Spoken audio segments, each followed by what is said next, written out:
لم يتوقف عند هذا الحد، استمع حرمانهم من كل الامتيازات التي يتمتع بها المواطنون القطريون، فقد منعوا من التصرف بممتلكاتهم، كما منع المرضى منهم من البقاء في المستشفيات الحكومية. على خلفية قرار الحكومة القطرية بإسقاط جنسيات وترحيل أكثر من 6000 شخص من فخذ الغفران المنتمي إلى قبيلة آل مرة، استقبلت المناطق الشرقية من السعودية نحو 3500 شخص لجأوا إلى أقاربهم وذويهم في القرى والهجر المتناثرة على الحدود بين البلدين بعد أن تقطعت بهم السبل. العقاب الجماعي الذي فرضته الحكومة القطرية على الغفران والذي تدعي ازدواج جنسياتهم وتورطهم في محاولة انقلابية عام 1996 شمل مسنين ولدوا وترعرعوا في قطر منذ أكثر من 90 عاما، كما لم يسلم منه الموتى الذين أسقطت جنسياتهم بأثر الرجعي ليطال العقاب فيما بعد أسرهم وبنيهم.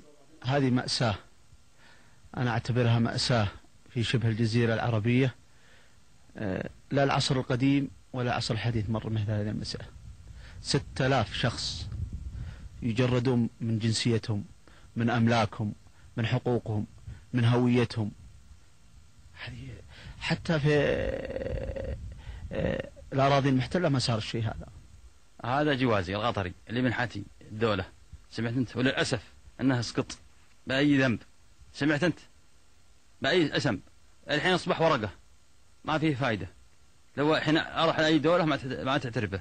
الحكومة القطرية لم تكتفي بهذا، بل أصدرت قبل أيام قرارا إلحاقيا ينص على منع من أسقطت جنسياتهم من التصرف في ممتلكاتهم المنقولة وغير المنقولة، إلى جانب منع المرضى من البقاء في المستشفيات الحكومية وإجبارهم على دفع نفقات علاجهم وقطع الكهرباء عن منازلهم، وهو ما فاقم الوضع الاجتماعي والاقتصادي للمبعدين والذين يجدون صعوبة كبيرة في تدبر أمور حياتهم اليومية رغم التحرك السعودي للوقوف على أوضاعهم واحتياجاتهم. العيشة عليهم صعبة، ما في إلا خيرية علي بن محمد، جزاه الله خير، من يسمع ما يقصر بيهم، يسجلونهم يعطون خيرية، واللي عنده ناقة يبيع منها واللي عنده غنم يبيع منها، عيشة صعبة والله. إلا هل يعني مقطوع من أي حاجة، معاشات والرواتب، يعني ما يجيهم شيء، كل شيء، والعلاج أصلا حتى العلاج ما عالجهم.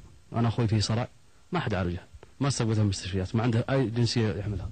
جمعية حقوق الإنسان القطرية رفضت قبول أي تظلم للمبعدين رغم تأكيد عدد كبير منهم على عدم ازدواج جنسياتهم أو تورطهم في أي عمل مخالف للأنظمة ومطالبتهم بإجراء تحقيقات رسمية لتفنيد هذه الاتهامات.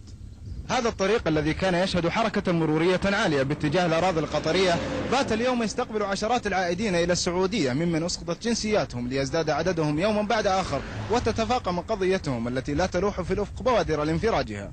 بندر الرومي، العربية، طريق قطر الدولي، محافظة الأحساء.